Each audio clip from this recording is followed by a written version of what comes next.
The wind carried her voice across the Oklahoma plains like a prayer seeking heaven, and Austin Xavier heard it before he ever saw her standing there on the rocky outcrop above the creek. It was late summer in 1882, and the heat shimmered off the grasslands surrounding Tahlequah in waves that made the distant hills dance like mirages. Austin had been tracking a stray mare for the better part of 3 hours, following hoof prints through dried creek beds and over sun-baked earth. He was tired, dusty, and ready to call it a day when he heard the singing. At first, he thought it might be the wind playing tricks on him. The Oklahoma Territory had a way of making men see and hear things that weren't there, especially after hours under the relentless sun. But as he guided his gelding closer to the sound, the voice grew clearer, more distinct. It was a woman's voice, pure and strong, singing a melody he had never heard before. There were no words he could make out, just a haunting tune that seemed to speak directly to something deep in his chest. Austin dismounted near a cluster of cottonwood trees and tied his horse to a low branch. He moved quietly through the tall grass, following the sound until he reached the base of a red rock formation that jutted up from the prairie like a weathered fist. The woman stood at the top, her back to him, arms spread wide as if embracing the wind itself. Her dark hair whipped around her shoulders, and her simple cotton dress pressed against her frame in the strong breeze. He stood there, transfixed, as she sang. The melody rose and fell with an urgency that made his throat tighten. There was something both joyful and sorrowful in the sound, as if the song contained all the hope and heartbreak in the world at once. When the song finally ended, she lowered her arms and stood still for a long moment. Austin knew he should probably leave, that he was intruding on something private, but his feet seemed rooted to the spot. He cleared his throat softly, not wanting to startle her. She turned quickly, her eyes wide. They were the color of honey in sunlight, and when they met his, Austin felt something shift inside him. She looked to be in her early 20s, close to his own age of 24, with a face that held both strength and gentleness. "I did not mean to intrude," Austin said, removing his hat. "I was tracking a horse and heard you singing. I have never heard anything quite like it." The woman studied him for a long moment, her expression guarded. Then, to his surprise, she smiled slightly. "Most people would have just left quietly. You are either very honest or very foolish." "I have been called both, madam," Austin replied, finding himself returning her smile. "Though I hope in this case it is the former." She climbed down from the rock formation with a grace that spoke of someone who had done it many times before. Up close, Austin could see the dusting of freckles across her nose and the calluses on her hands. This was a woman who worked hard, not some delicate flower. "What brings a cowboy so far from town?" she asked, brushing dust from her dress. "Like I said, tracking a stray." "She belongs to the Henderson Ranch where I work. I am Austin Xavier." He extended his hand. She looked at it for a moment before taking it. Her grip was firm and warm. "Abigail Hayes. I live a few miles east of here with my father." "Miss Hayes," Austin said, then hesitated. "Your song, if you do not mind my asking, what language was it in?" "It was not any language exactly," Abigail said, looking back up at the rock where she had been standing. "Just sounds, feelings. I sing to the wind because I still believe." "Believe in what?" She was quiet for a moment, and Austin thought she might not answer. Then she said, "That beauty still exists. That hope is not lost. That there is still good in this world worth singing about." She looked at him with those honey-colored eyes. "You probably think I am foolish." "No," Austin said quietly. "I think you might be the sanest person I have met in a long time." Something passed between them in that moment, a recognition that neither could quite name. The wind picked up again, and Abigail's hair danced around her face. She pushed it back with one hand, and Austin noticed a fading bruise on her wrist, partially hidden by her sleeve. He must have stared a moment too long because she quickly pulled her sleeve down. "I should be getting back. My father will wonder where I am." "Let me walk you home," Austin offered. "It is getting late, and there are coyotes in these parts." Abigail looked as if she might refuse, but then she nodded. "Thank you. My father's farm is about an hour's walk from here." They walked in comfortable silence for a while, Austin leading his horse behind them. The sun was beginning its descent toward the horizon, painting the sky in shades of orange and pink. Grasshoppers buzzed in the tall grass, and somewhere in the distance, a hawk cried out. "How long have you been in Tahlequah?" Abigail asked eventually. "About 2 years now. I came from Texas after my parents passed. There was nothing left for me there, so I drifted north looking for work. Mr. Henderson took me on, and I have been with him ever since. He is a good man, fair wages and decent food. I am sorry about your parents. Thank you." "It has been some time now." Austin glanced at her. "What about you? Have you always lived here?" "My whole life. My mother died when I was young, so it has just been my father and me for as long as I can remember. We have a small farm, grow what we can, keep some chickens. It is not much, but it is ours." There was pride in her voice, but also something else. A weariness perhaps, or a worry.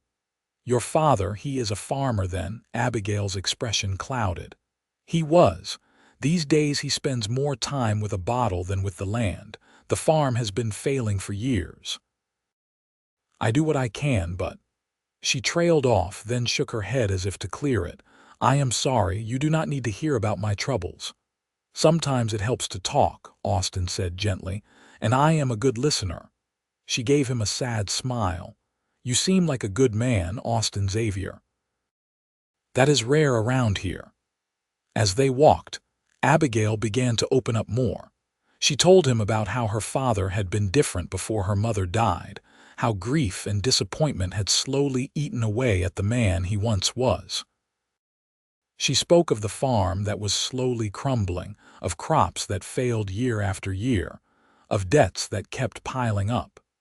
And she told him about her singing, how it was the only thing that kept her sane, the only way she could express everything she kept bottled up inside. "When I sing to the wind," she said, "I feel like my mother can hear me, like she is still out there somewhere listening. It probably sounds foolish." "It does not sound foolish at all," Austin assured her. "We all need something to hold on to." The Hayes farm came into view as the sun touched the horizon. It was a modest spread with a small wooden house that had seen better days, a sagging barn, and several outbuildings in various states of disrepair. Chickens scratched in the yard, and Austin could see a few thin cattle in a distant pen. A man emerged from the house as they approached. He was tall and gaunt, with hollow eyes and a face that spoke of too many hard years. His clothes were rumpled, and even from a distance, Austin could smell the whiskey on him. "Where have you been?" the man demanded, his voice rough. "Supper should have been on an hour ago." "I am sorry, Papa," Abigail said, her voice losing the warmth it had held during their walk. "I lost track of time. I will get it started right away." Thomas Hayes finally seemed to notice Austin. His eyes narrowed. "Who is this?" "Austin Xavier, sir," Austin said, stepping forward. "I work at the Henderson Ranch. I encountered your daughter while tracking a stray and offered to escort her home safely." Thomas looked him up and down with bloodshot eyes. "We do not need any help from strangers." "Papa, he was just being kind," Abigail said quickly. "Get inside and fix supper," Thomas ordered, not taking his eyes off Austin. "I will deal with you later." Abigail hesitated, and Austin saw something flicker in her eyes. Fear, maybe, or resignation. She glanced at Austin, and he saw an apology in her expression before she hurried toward the house. "Mr. Hayes," Austin said carefully, "I meant no disrespect. I just wanted to make sure your daughter got home safely." "My daughter is my concern, not yours," Thomas said. "Now get off my property." Austin wanted to argue, wanted to say something about the bruise he had seen on Abigail's wrist and the fear in her eyes, but he knew that would only make things worse for her. So he nodded, mounted his horse, and rode away. But he looked back once and saw Abigail watching from the window, her hand pressed against the glass. That night, Austin lay in his bunk at the ranch, unable to sleep. He kept hearing Abigail's voice on the wind, kept seeing those honey-colored eyes and the way she had smiled when she talked about believing. He had met many people in his 24 years, but none who had affected him quite like she had. The next morning, Austin found himself volunteering to ride into Tahlequah for supplies, something he usually avoided. The town was a bustling place, the capital of the Cherokee Nation, where cowboys, farmers, and native families all mingled together in an uneasy peace. Austin made his way to the general store, where Mrs. Patterson, the owner's wife, greeted him warmly. "Austin Xavier, as I live and breathe," she said. "What brings you to town on a Saturday?" "Supply run for Mr. Henderson," Austin said, handing her a list. "And I was hoping you might tell me something about the Hayes family, Thomas Hayes and his daughter." Mrs. Patterson's expression grew serious. "Why do you want to know about them?" "I met Miss Hayes yesterday. She seemed like a nice woman, but her father—" Austin trailed off, not sure how to put his concerns into words. "Thomas Hayes is a troubled man," Mrs. Patterson said quietly, glancing around to make sure no one was listening. "His wife's death broke something in him. He used to be a good man, a hard worker. Now he drinks away what little they have and takes his anger out on that poor girl. We have all tried to help, but Abigail is proud. She insists everything is fine, even when we can see the bruises." Austin's jaw tightened. "No one does anything. What can we do?" "It is his daughter, his property in the eyes of the law, and Abigail refuses to press any charges or even admit anything is wrong. She protects him, even though he does not deserve it." Mrs. Patterson began gathering the items on Austin's list.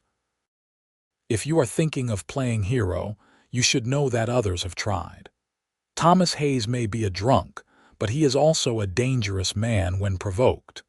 The last person who tried to intervene ended up shot, though Thomas claimed it was self-defense." Austin left the store with more questions than answers. He spent the rest of the day doing his work at the ranch, but his mind kept drifting back to Abigail. That evening he made a decision. He would ride back to the creek where he had found her, on the chance that she might return there. For 3 days, Austin rode out to the rocky outcrop after his work was done. The first 2 days he found nothing but wind and empty prairie. But on the 3rd day, as the sun began to set, he heard it again. Her voice, rising and falling with the breeze, singing that wordless melody that seemed to come from somewhere deep in her soul. He waited until the song ended before making his presence known. This time, Abigail was not surprised to see him. "I wondered if you might come back," she said, climbing down from the rocks. "I hoped you would be here," Austin admitted. "I have been thinking about you." Abigail's eyes searched his face. "You should not. There is nothing for you here but trouble. Let me be the judge of that." Austin stepped closer. "Miss Hayes, Abigail, I know it is not my place, but I am worried about you. Your father, my father, is none of your concern," she said quickly but without anger. "He is all I have. He is sick, can you not see that? The drinking, the anger, it is all because he is in pain. He loved my mother so much, and when she died, it destroyed him. I cannot abandon him." "There is a difference between not abandoning someone and letting them hurt you," Austin said gently. Tears welled up in Abigail's eyes and she turned away. "You do not understand. Where would I go? What would I do? I have no money, no skills beyond farming and keeping house. And despite everything, he is still my father. On his good days, I can still see glimpses of the man he used to be. Austin wanted to argue to tell her that she deserved better, but he held his tongue. Instead, he said, "Then at least let me be your friend. Let me check on you, make sure you are all right. You should not have to face this alone." Abigail was quiet for a long time. Finally, she nodded. "All right. I come here most evenings to sing. You can find me here if you want to talk." And so began a routine that would change both their lives. Every evening after his work was done, Austin would ride out to the creek. Sometimes Abigail was there, sometimes she was not, but when she was, they would talk for hours. She told him about her childhood, about the mother she barely remembered but missed desperately. She told him about her dreams of traveling, of seeing the world beyond the Oklahoma territory. And she sang for him, those haunting melodies that seemed to speak everything words could not. Austin, in turn, told her about his own life, about growing up on a small ranch in Texas, about learning to ride and rope before he could properly read, about his parents, good people who had worked themselves to the bone trying to make a living from unforgiving land, about their deaths from fever within days of each other, and how that loss had left him adrift. "I never thought I would find a place I belonged again," Austin confessed one evening as they sat side by side on the rocks, watching the sun paint the sky in brilliant colors. "But lately I have been thinking that maybe I have found it, here with you." Abigail looked at him, and Austin saw his own feelings reflected in her eyes.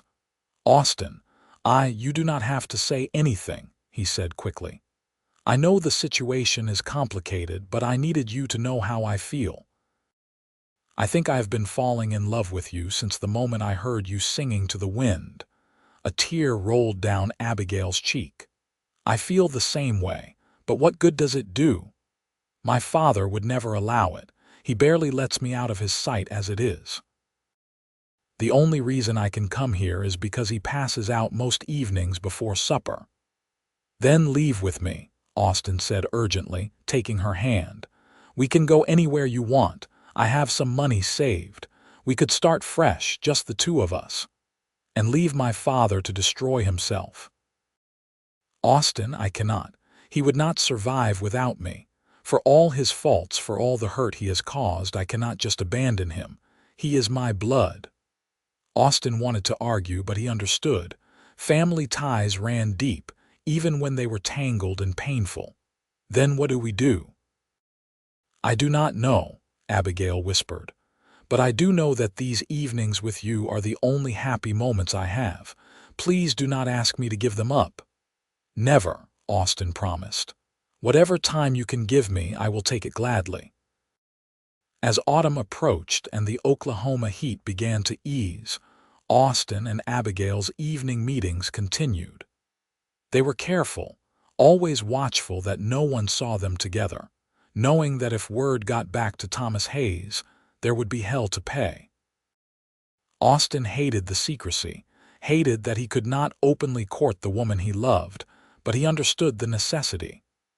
One evening in late September, Abigail did not come to their meeting place. Austin waited until full dark, worry gnawing at his gut. When she did not appear the next evening either, he knew something was wrong. On the third day, he rode into town and discreetly asked Mrs. Patterson if she had seen Abigail. "Poor thing came into the store 2 days ago," Mrs. Patterson said, her voice heavy with concern. "She had a black eye and could barely walk straight.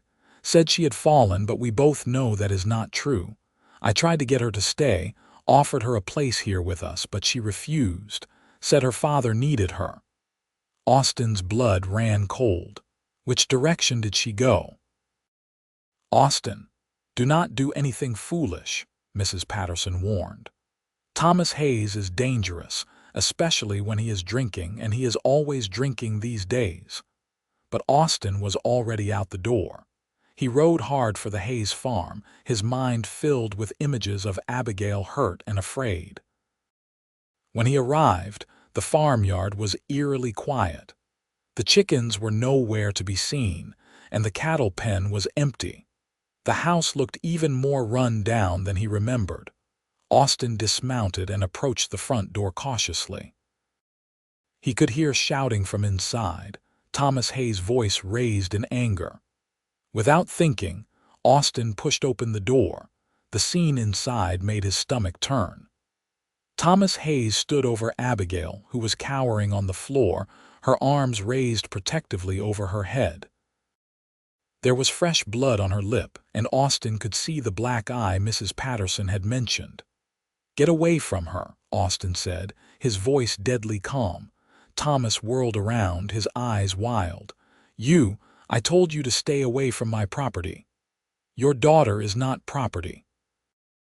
She is a human being and you have no right to hurt her." "I will do as I please in my own house," Thomas snarled. He reached for something on the nearby table, and Austin saw with horror that it was a pistol. "Papa, no!" Abigail screamed, struggling to her feet. Everything happened in a blur. Thomas raised the gun, his hand shaking with rage and drink. Austin lunged forward, grabbing for the weapon. They struggled, crashing into furniture, the gun between them. Abigail was screaming, trying to pull them apart. The gun went off. The sound was deafening in the small room. For a moment, everyone froze. Then Thomas Hayes looked down at his chest, where a red stain was spreading across his shirt.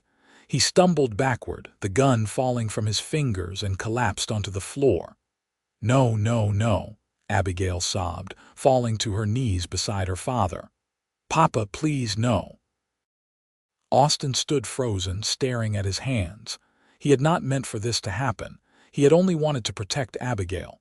But now Thomas Hayes was lying on the floor, blood pooling beneath him, his breathing shallow and labored.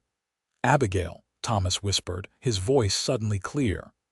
"I am sorry.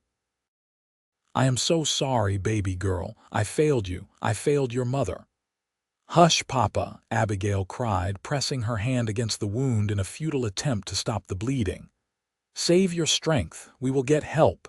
"No," Thomas said, reaching up to touch her face with a trembling hand. "It is too late for me. It has been too late for a long time, but you still have time. Be happy, Abigail, be free. Do not let grief destroy you like it destroyed me." His eyes found Austin. You love her." "I do, sir," Austin said hoarsely. "Then take care of her." "Be the man I should have been." Thomas's hand fell away, and his eyes went glassy. His chest rose once more, then stilled. Abigail let out a wail that tore at Austin's heart.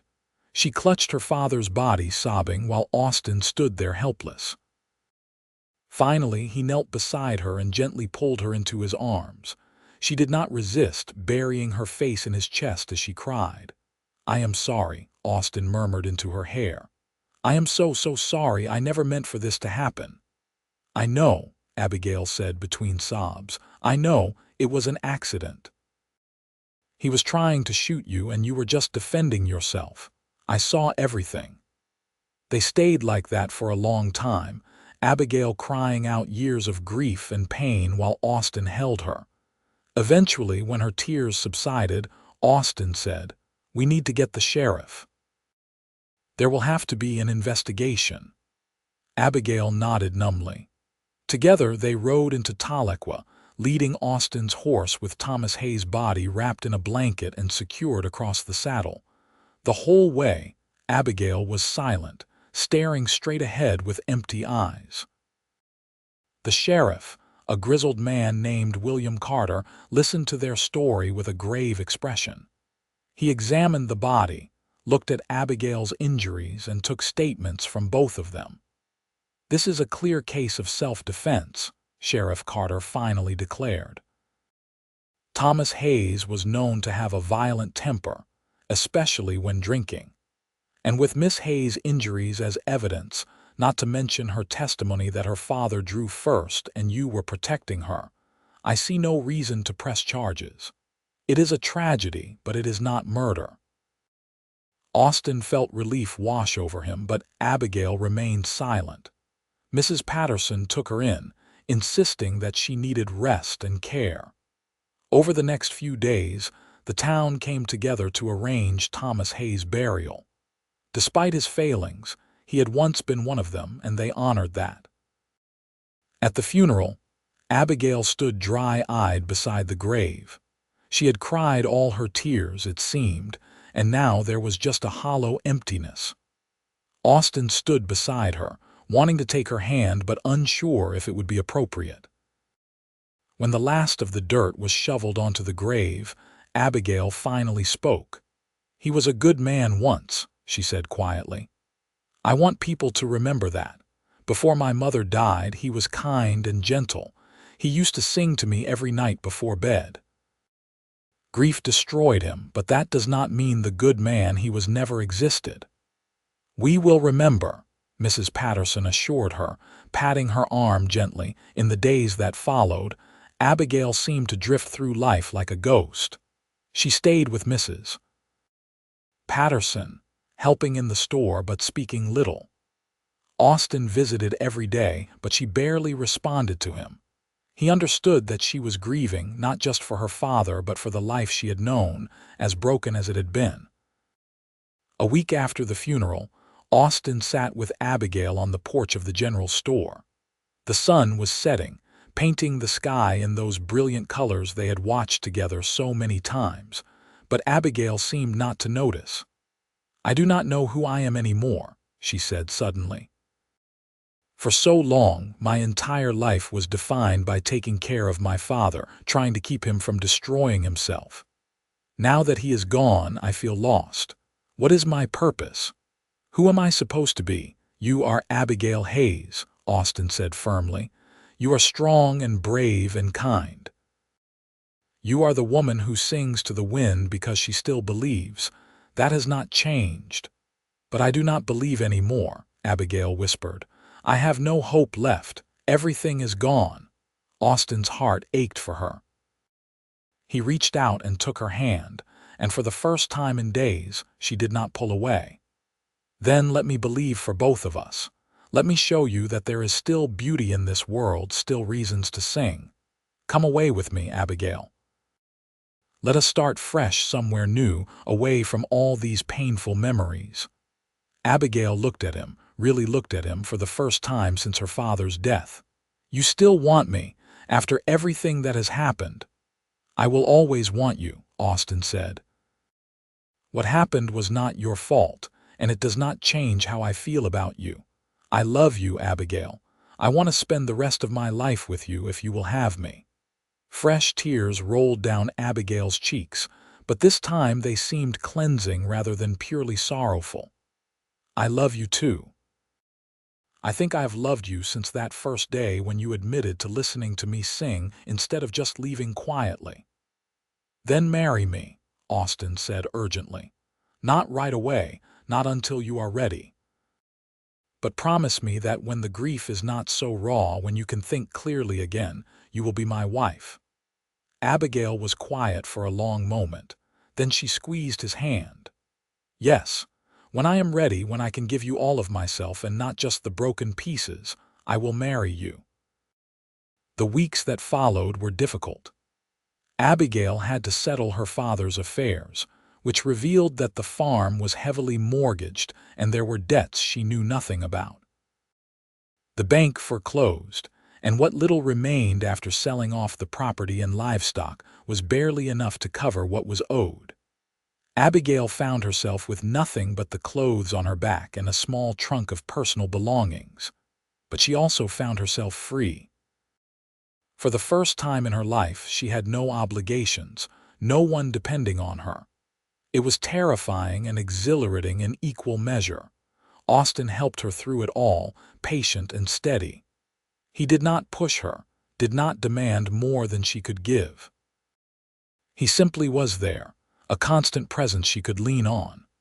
Slowly, Abigail began to heal. One evening in late October, as the leaves were turning gold and red, Abigail asked Austin to take her back to the rocky outcrop by the creek. They rode out together. and as the sun began to set, Abigail climbed up to the top of the rocks where Austin had first seen her. She stood there for a long moment, the wind whipping her hair around her face. Then she opened her mouth and began to sing. It was the same wordless melody, but different too. There was still sorrow in it, but also something new. Hope, maybe, or the beginning of healing. When the song ended, she climbed down to where Austin waited. "I still believe," she said, taking his hands in hers. "It took me a while to find it again, but I do. I believe in new beginnings. I believe in love. I believe that we can build something beautiful from all this pain." "Does that mean?" Austin asked, hardly daring to hope. "It means I am ready," Abigail said, smiling through happy tears. "I am ready to be your wife, to start a new life with you. I do not want to wait any more." Austin pulled her into his arms and kissed her, and Abigail kissed him back with all the passion and hope she had been holding inside. When they finally pulled apart, both were breathless and grinning. "We will do it right," Austin said. "A proper wedding with everyone from town invited. I want the whole world to know that you are mine and I am yours." They were married 2 weeks later in the small church in Tahlequah. Mrs. Patterson helped Abigail prepare, providing her with a beautiful white dress that had belonged to her own daughter. The whole town turned out for the celebration, happy to see something joyful after so much sorrow. As Abigail walked down the aisle toward Austin, she felt her mother's presence, as if she were there watching and smiling. And she could almost hear her father's voice too, the voice from before the grief had consumed him, telling her to be happy. Austin looked at her as if she were the most precious thing in the world, and when the preacher pronounced them husband and wife, his kiss was gentle and full of promise. The reception that followed was lively, with music and dancing and more food than Abigail had seen in years. She laughed for the first time in what felt like forever, letting the joy of the moment wash away the lingering shadows. That night, in the small room Mrs. Patterson had prepared for them above the general store, Austin held Abigail close. "Are you happy?" he asked. "Happier than I thought possible," Abigail replied. "For so long I thought happiness was not meant for me, but you have shown me otherwise. You have given me hope." "You gave me hope too," Austin said. "Before I met you, I was just drifting through life, but you made me want more. You made me want to build something lasting." They made love that night, tender and sweet, two souls finding completion in each other. And afterwards, as Abigail lay in Austin's arms listening to the steady beat of his heart, she felt truly at peace for the first time in her life. The next morning, they discussed their future. Mr. Henderson had offered Austin a position as his foreman with the opportunity to eventually purchase a parcel of land from him. It was a generous offer, one that would allow them to build a real future together. "We will have our own ranch someday," Austin promised. "Nothing huge, but enough. We will raise cattle and horses, maybe have some chickens like you are used to. We will build a good life together." "And children?" Abigail asked shyly. "Do you want children?" "As many as you want to give me," Austin said, pulling her close. "I want to fill our home with love and laughter. I want our children to grow up knowing they are wanted and cherished. I want to be the father my own father was, and the father yours should have been." Tears of joy filled Abigail's eyes. "That sounds perfect." They moved into a small cabin on the Henderson Ranch property, and Abigail threw herself into making it a home.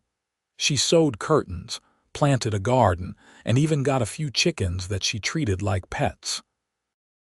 Austin worked hard, determined to prove himself worthy of Mr. Henderson's trust and to save enough money to eventually buy their own land. In the evenings, after the work was done, they would often ride out to the rocky outcrop by the creek.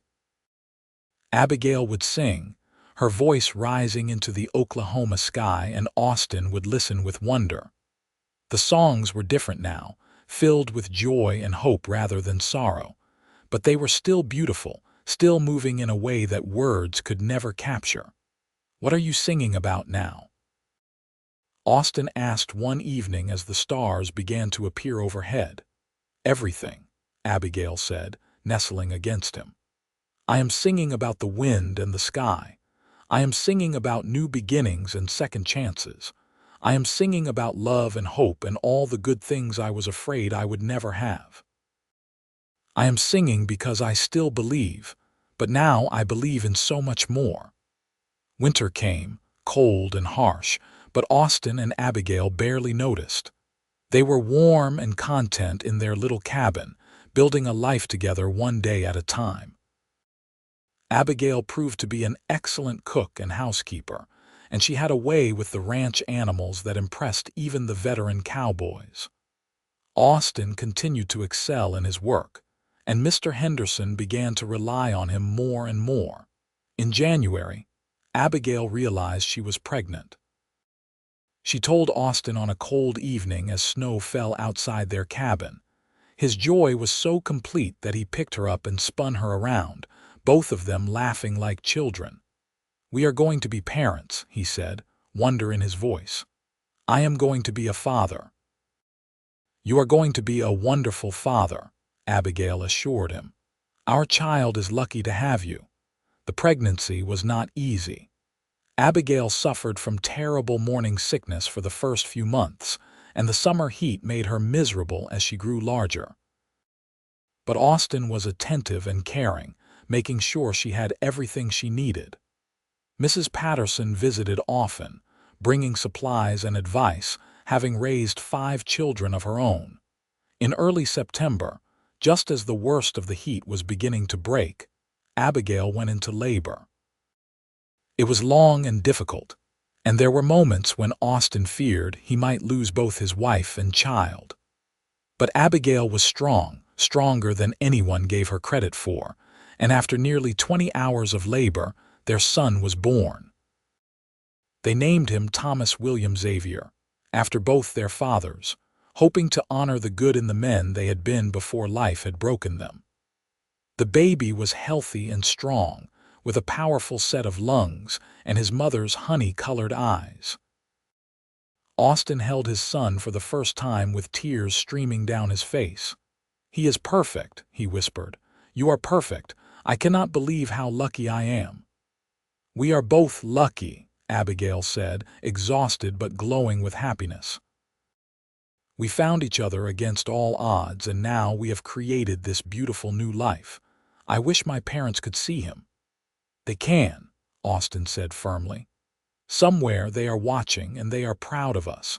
We have broken the cycle of pain and given this little one a chance at a better life." Thomas William, whom they called Tommy, was a happy baby. He rarely cried and seemed to find joy in everything around him. As he grew, Abigail would sing to him, those wordless melodies that had brought her and Austin together, and the baby would coo and smile as if he understood every note. When Tommy was 6 months old, Mr. Henderson called Austin to his office. The old rancher was getting on in years, and he had no children of his own to leave his property to. He had been watching Austin carefully, seeing not just his skill with cattle and horses, but his character and integrity. "You have proven yourself to be a good man, Austin," Mr. Henderson said, "and I have a proposition for you. I'm getting too old to run this place properly. I want to sell you half interest in the ranch, with the understanding that when I die, the rest will come to you. You can pay me in installments over the years. What do you say?" Austin was stunned. It was more than he had ever dreamed possible. "Sir, I do not know what to say. This is incredibly generous." "You have earned it," Mr. Henderson said. "Besides, I like the idea of this place continuing on with a family. I have been watching you with that boy of yours. You are a good father. This ranch should have children running around it again." Austin accepted, and he and Abigail suddenly found themselves on the path to prosperity they had never imagined. They still lived simply, saving their money and building slowly, but there was security now. A future they could count on. Over the next few years, their family grew. A daughter was born when Tommy was 2, and they named her Rose Elizabeth, after the wild roses that bloomed on the prairie, and Mrs. Patterson, whose first name was Elizabeth and who had been such a help to them. Rose was quieter than her brother, with her father's dark hair and a serious expression that made her seem wise beyond her years. 2 years after Rose came another boy, whom they named Samuel David. He was the wild one, always getting into things and making his mother laugh with his antics. The cabin that had once seemed cozy now felt cramped with 3 small children. So Austin began building them a proper house on a piece of land Mr. Henderson deeded to them as part of their agreement. The house took a year to complete, built with Austin's own hands and help from some of the ranch workers. It was a 2-story structure with 4 bedrooms, a large kitchen, and a front porch that looked out over the prairie. When it was finished, Abigail cried with happiness. "It is more than I ever dreamed of," she said, standing in the empty parlor. "A real home for our family." "You deserve this and so much more," Austin said, wrapping his arms around her from behind. "You have given me everything. A home, a family, a purpose. You saved me just as much as I saved you." They moved into the new house in the spring of 1889, and Abigail immediately set about making it a home. She sewed curtains and quilts, planted flowers around the porch, and created a warm, welcoming space where their children could grow and thrive. The house was always filled with laughter and music, as Abigail sang while she worked and the children played. Mr. Henderson died peacefully in his sleep the following winter. He was buried in the Tahlequah Cemetery, and his will left everything to Austin just as he had promised.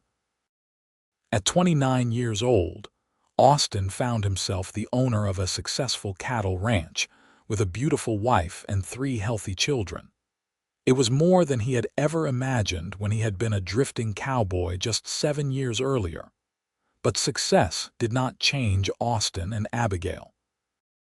They remained humble and hardworking, never forgetting where they had come from. They were generous with their employees, paying fair wages and treating everyone with respect. And they made sure their children understood the value of hard work and kindness. Tommy grew into a serious boy who loved the ranch and spent every moment he could with the horses and cattle. Rose was quieter, preferring books and helping her mother in the garden.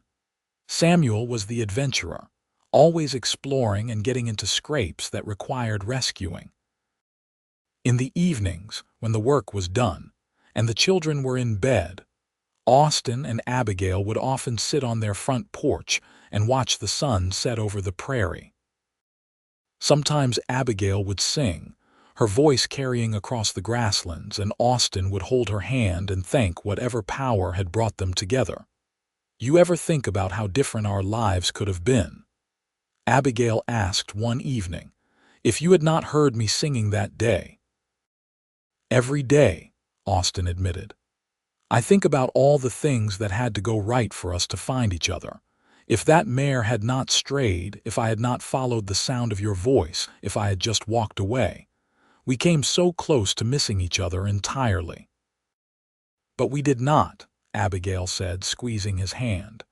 "We found each other and we built this beautiful life. Sometimes I still have to pinch myself to make sure it is real." "It is real," Austin assured her, "and it is only going to get better." He was right. The ranch continued to prosper, and their family continued to grow. Another daughter was born when Rose was 5, a tiny thing they named Clara Mee, who had her mother's honey-colored eyes and singing voice. The house that had seemed so large now felt full but never crowded, as the children filled every room with their energy and joy. Austin proved to be an excellent rancher, making smart decisions and building relationships with other ranchers, and with the Cherokee families who had lived in the territory for generations. He was known as a fair dealer and an honest man, and his reputation brought business from all over the Oklahoma Territory.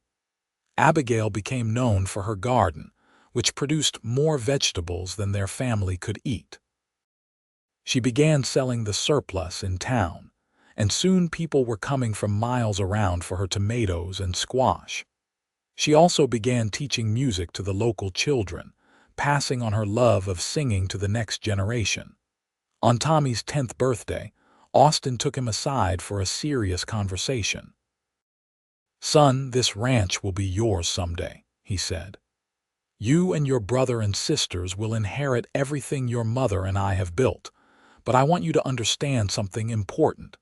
This land, this success, it is not just about money or property. It is about family and hard work and treating people right. It is about building something that lasts, something that can be passed down through generations." "I understand, Papa," Tommy said seriously, "and I promise I will take care of it. I will make you and Mama proud." "You already make us proud," Austin said, ruffling his son's hair. "Every single day." The years continued to pass, bringing both joy and challenges. There were hard winters and dry summers, years when the cattle prices dropped and money was tight. There was illness too, childhood diseases that brought fear and worry, though thankfully all their children survived. Through it all, Austin and Abigail faced everything together, their love only growing stronger with each passing year. When Tommy turned 16, he began taking on more responsibilities around the ranch. He had grown into a capable young man with his father's steady nature and his mother's compassionate heart. Rose, now 14, had become her mother's right hand, helping with the younger children and the household. Samuel at 12 was still wild but showed promise with horses, having a natural way with even the most difficult animals. And little Clara at 7 was everyone's darling, singing her way through each day just like her mother. One evening, as Austin and Abigail celebrated their 15th wedding anniversary, they rode out to the rocky outcrop by the creek where they had first met. The place held so many memories for them, and they tried to visit at least once a year. Abigail climbed up to the top of the rocks, just as she had done so many times before. The sun was setting in a spectacular display of orange and pink, and the wind whipped her hair around her face. She was 35 now, with laugh lines around her eyes and a few silver threads in her dark hair, but to Austin she was more beautiful than ever. She began to sing, her voice as pure and strong as it had been that first day. But the song was different now, filled with joy and contentment. It spoke of love and family, of dreams fulfilled and hopes realized. It was the song of a woman who had survived darkness and found light, who had been broken and become whole again. When the song ended, she climbed down to where Austin waited. He pulled her into his arms and kissed her deeply, the way he had kissed her on their wedding day. "I love you," he said, "more than I could ever put into words. You are my everything." "And you are mine," Abigail replied, her eyes shining with happy tears. "You gave me a life I never thought possible. You gave me hope when I had none. You gave me a family and a home and all these years of happiness. How can I ever thank you for that?" "You do not need to thank me," Austin said. "Just keep being exactly who you are. Keep singing to the wind. Keep believing. That is all I need." As they rode back to their house, they could see lights in the windows, their children moving around inside preparing supper. Smoke rose from the chimney, and the sound of laughter drifted out across the prairie. It was the picture of home, of family, of everything good and right in the world. That night, with their children finally asleep and the house quiet, Austin and Abigail lay in their bed talking about the future. They spoke of Tommy's upcoming birthday and the horse they planned to give him, of Rose's request to attend a school for young ladies in town, of Samuel's latest adventure and Clara's upcoming singing recital at the church. "We have built a good life," Abigail said contentedly. "Better than I ever imagined possible when I was that broken girl singing to the wind." "You were never broken," Austin corrected gently. "Bent maybe, but never broken. You had enough strength to keep singing, to keep believing. That is what I fell in love with. Your courage and your hope, even in the darkest times." "I found that hope again because of you," Abigail said. "You showed me that I deserved better, that there was more to life than just surviving. You taught me that I could thrive." They fell asleep in each other's arms, just as they had done every night for 15 years.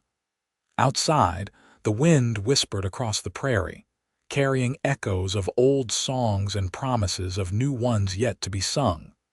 The years continued to roll by, bringing changes both small and large. Tommy eventually took over much of the ranch operations, proving himself to be as capable and fair as his father. Rose did go to school in town and became a teacher, though she still lived at home and helped her mother with the younger children. Samuel settled down somewhat, channeling his wild energy into horse breeding, and became quite successful at it. And Clara grew into a beautiful young woman with a voice that could silence a room, singing at weddings and church services throughout the territory. Austin and Abigail became grandparents when Tommy married a sweet girl named Sarah and had their first child, a boy they named Austin Jr. The arrival of their first grandchild filled them with a joy they had not known was possible, and Abigail spent hours rocking the baby and singing to him the same songs she had sung to the wind all those years ago. "The circle continues," Austin said, watching his wife with their grandson. "Life goes on, generation after generation. We are part of something bigger than ourselves." "And it all started with a song," Abigail marveled, "with me standing on a rock singing to the wind and you being brave enough to approach instead of walking away." "Or foolish enough," Austin said with a grin. "You said I was either honest or foolish, remember?" "Both," Abigail laughed. "You were both, and I loved you for it." They grew old together gracefully, their love never diminishing even as their bodies aged. Austin's dark hair turned silver, and the lines on his face deepened, but his eyes still lit up every time he looked at his wife. Abigail's voice lost some of its power with age, but never its beauty, and she still sang every day, filling their home with music. On their 30th wedding anniversary, their children and grandchildren threw them a large celebration. The whole town came to honor the couple who had become pillars of the community, known for their generosity and kindness. There was music and dancing and food enough to feed an army. As Austin and Abigail danced together, moving slowly to a waltz played by a local band, they were surrounded by the fruits of their love. 4 grown children with families of their own, 7 grandchildren with more on the way, and a ranch that had become one of the most successful in the territory. But more than that, they had created a legacy of love and hope, showing that even the most broken beginnings could lead to beautiful endings. 30 years, Abigail said, resting her head on Austin's shoulder. "Where did the time go?" "I do not know," Austin replied. "But I would not change a moment of it. Well, maybe some of the harder parts, but even those led us to where we are now." "Do you ever think about that day?" Abigail asked. "The day my father died." It was a subject they rarely spoke of, though it was always there between them. Austin was quiet for a moment, then said, "Sometimes. I regret that it happened, regret that you had to lose him that way, but I cannot regret the outcome. If things had gone differently, we might not be standing here now." "He would be happy for us," Abigail said with certainty. "The man he was before the grief took him, the father I remember from my childhood, he would be happy to see what we have built. In the end, he gave us his blessing. He told you to take care of me, and you have done that beyond any expectation. You have taken care of me just as much, Austin assured her. We have taken care of each other. That is what love is. As the party continued around them, Austin and Abigail slipped away for a moment of quiet. They walked out onto the front porch of their home, the same porch where they had spent countless evenings watching the sun set. The stars were beginning to appear overhead, brilliant against the darkening sky. "Sing for me," Austin requested, as he had done so many times over the years. "One more song." Abigail smiled and began to sing. Her voice was softer now, touched by age but still beautiful. The wordless melody rose into the night air, carrying with it all the love and hope and joy of their life together. It spoke of dreams fulfilled and promises kept, of love that had survived every challenge and emerged stronger. When the song ended, Austin pulled her close. "Thank you," he whispered, "for everything. For singing to the wind that day so I could find you, for giving me a family and a purpose. For loving me all these years. You have made my life complete." "And you have made mine," Abigail replied. "I sing because I still believe, and I believe because of you. You showed me that hope is real, that love can heal even the deepest wounds. You gave me everything I needed to become who I was meant to be." They stood there together under the stars, two souls that had found each other against all odds and built a life that would continue on long after they were gone. In their children and grandchildren, in the ranch they had built, in the songs Abigail had taught and the values Austin had instilled, their legacy would endure. As they grew older still, into their 60s and 70s, Austin and Abigail remained inseparable. They took daily walks around the ranch when weather permitted, holding hands like young sweethearts. They spent hours on their porch, watching their grandchildren play and their great-grandchildren begin to arrive. And Abigail still sang, her voice now fragile but still capable of moving those who heard it to tears. Tommy ran the ranch now, with his younger brother Samuel helping, and they had expanded the operation to include horse breeding alongside the cattle.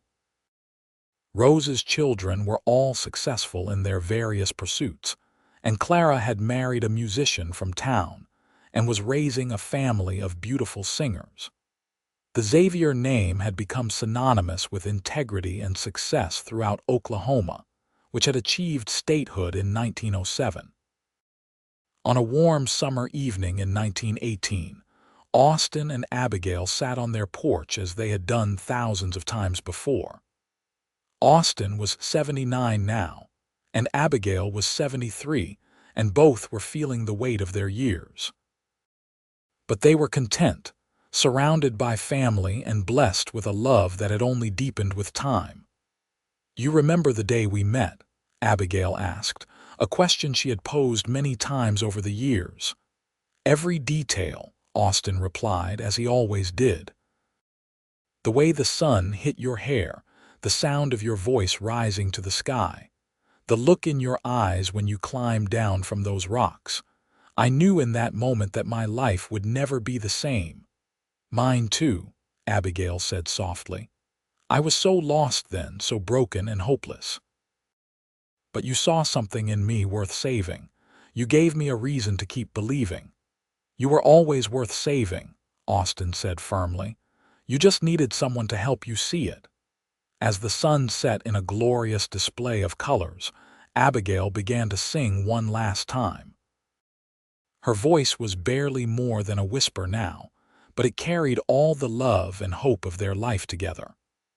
Austin listened with tears in his eyes, knowing that this woman had been the greatest gift of his life.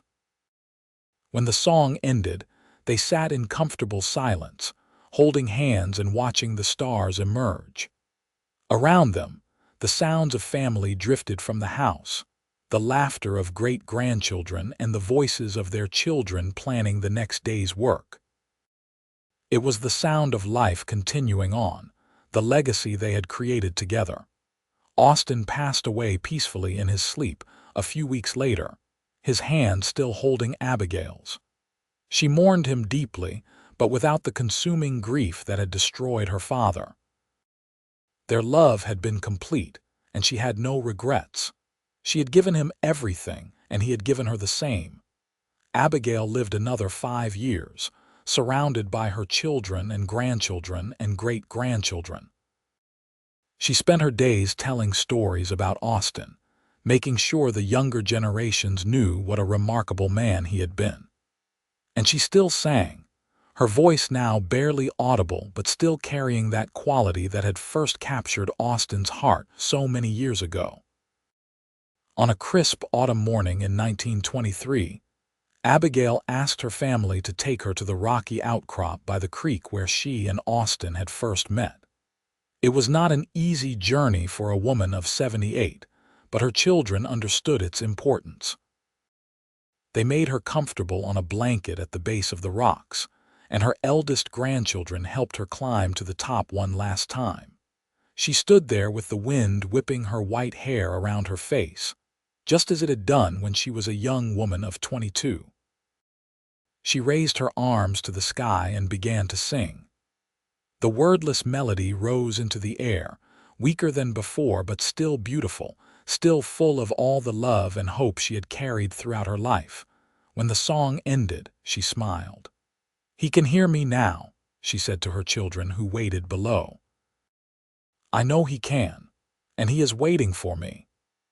Abigail Hayes Xavier passed away that night, peaceful and content, ready to be reunited with the man who had saved her and whom she had saved in return.